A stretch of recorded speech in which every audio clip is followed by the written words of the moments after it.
On a gloomy, wet Saturday morning at Kozhikode airport, crowds gather at the site of Friday evening's crash. The Air India Express flight ploughed off the end of the hilltop runway and down a slope. The fuselage split into two.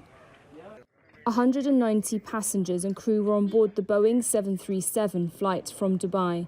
It's thought the pilots, who were both killed in the crash, had twice tried to land the plane during a monsoon storm, but overshot the runway, which is notorious for being difficult to land on during heavy rain.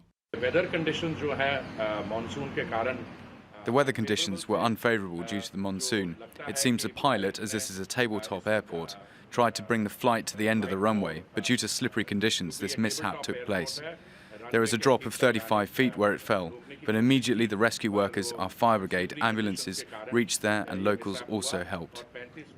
Crash investigators have recovered the black box flight data recorders.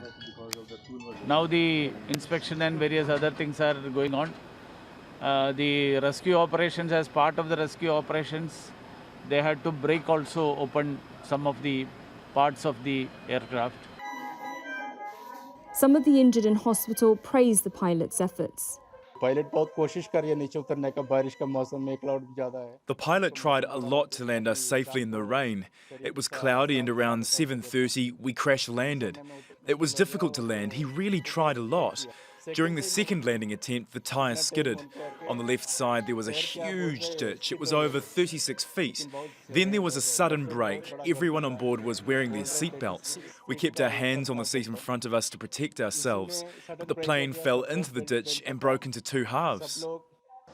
Kerala State is home to a large number of Indians working in the Gulf. It's the second plane crash in 10 years, involving an Air India Express flight from Dubai.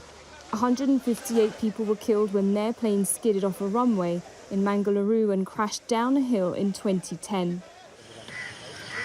Friday's flight was chartered by the Indian government to repatriate workers stranded by the pandemic for months and who were eager to return home.